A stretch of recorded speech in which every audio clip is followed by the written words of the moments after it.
వచ్చేసింది ఆది శ్రావణం షాపింగ్ అంతటికి అతిపెద్ద కేజీ సేల్. కేజీ సేల్ తో పాటు up to 61% of 1+1 offers, combo offers ఇంకా మరెన్నో. CMR shopping mall. దేశంలోని ప్రముఖ న్యాయ విద్యా సంస్థ national law school of India యూనివర్సిటీలో కీలక పరిణామం చోటు చేసుకుంది. విద్యార్థులు, పూర్వ విద్యార్థుల ఆందోళన నేపథ్యంలో 2026 బ్యాచ్ కాన్వకేషన్ను యూనివర్సిటీ రద్దు చేసింది. సెప్టెంబర్ 12న జరగాల్సిన 34వ వార్షిక స్నాతకోత్సవాన్ని అనివార్య కారణాల వల్ల రద్దు చేస్తున్నట్లుగా ప్రకటించింది. ఈ వివాదం వెనుక bar council of India chairman Manan Kumar Mishra, CJI Surya Kant హాజరుపై విద్యార్థుల అభ్యంతరాలే ప్రధాన కారణంగా కనిపిస్తున్నాయి.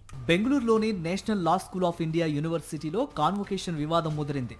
2026లో డిగ్రీ పూర్తి చేసిన విద్యార్థుల కోసం సెప్టెంబర్ 12న నిర్వహించాల్సిన 34వ వార్షిక స్నాతకోత్సవాన్ని ఎన్ఎల్ఎస్ఐయు రద్దు చేసింది.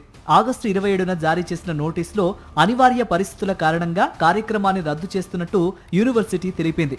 కాన్వకేషన్ కు హాజరు కావాల్సిన విద్యార్థులందరికీ ఇక డిగ్రీలను ఇన్ అబ్సెన్షియా పద్ధతిలో ప్రదానం చేయనున్నారు. దీనికి యూనివర్సిటీ పాలక మండళ్ల అనుమతి రావాల్సి ఉంది. డిగ్రీ సర్టిఫికెట్లను కోరుకునే విద్యార్థులకు 2 అవకాశాలు కల్పించారు. సర్టిఫికెట్లను కొరియర్ ద్వారా పంపించుకోవచ్చు లేదా క్యాంపస్ కు వచ్చి స్వయంగా తీసుకోవచ్చు. ఇందుకు సంబంధించిన ఫారం, తదుపరి సూచనల్ని త్వరలో విద్యార్థులకు పంపుతామని యూనివర్సిటీ తెలిపింది. అయితే ఈ రద్దు వెనక అసలు కారణం ఏంటన్నదే ఇప్పుడు చర్చనీయాంశంగా మారింది.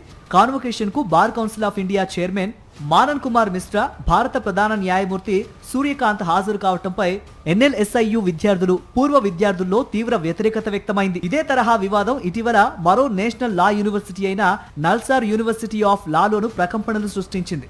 2026 ఆగస్టు 13న గ్రాడ్యుయేటింగ్ బ్యాచ్ ఎన్రోల్మెంట్ ను తాత్కాలికంగా నిలిపివేస్తూ బార్ కౌన్సిల్ ఆఫ్ ఇండియా నిర్ణయం తీసుకుంది. సిజేఐ సూర్యకాంత్ కాన్వకేషన్ కు హాజరు కావడాన్ని వ్యతిరేకిస్తూ నిర్వహించిన ప్రచారమే దీనికి కారణంగా తెలిపింది.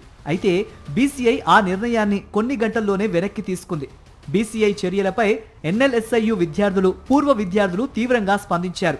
తమ అభిప్రాయాలను వ్యక్తం చేసే హక్కుపై దాడిగా బీసీఐ చర్యలను అభివర్ణించారు. ప్రచారంలో పాల్గొన్న విద్యార్థులు, అధ్యాపకులను గుర్తించాలని బీసీఐ ఇచ్చిన ఆదేశాలను విచ్ హంట్ తో పోల్చారు. అంతేకాదు బీసీఐ విద్యార్థులు, అధ్యాపకులకు క్షమాపణ చెప్పాలని డిమాండ్ చేశారు. ఈ నేపథ్యంలో సిజేఐ సూర్యకాంత్ స్వయంగా ఎన్ఎల్ఎస్ఐయు విద్యార్థులతో దాదాపు 90 నిమిషాల పాటు సమావేశమైనట్టు సమాచారం.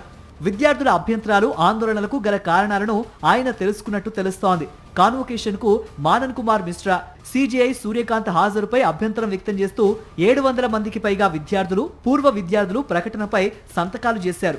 ఇందులో 165 మంది గ్రాడ్యుయేటింగ్ విద్యార్థులు, 409 మంది ప్రస్తుత విద్యార్థులు, 128 మంది ఆలుమ్ని ఉన్నారు. ఇలా న్యాయ విద్యార్థుల స్వేచ్ఛ, భావ ప్రకటన హక్కులు, బీసీఐ చర్యలు, సిజేఐ హాజరు అంశాల చుట్టూ మొదలైన వివాదం చివరకు దేశంలోని ప్రతిష్టాత్మక న్యాయ విద్యా సంస్థలో ఒకటైన ఎన్ఎల్ఎస్ఐయు కాన్వకేషన్ రద్దుకు దారితీసింది.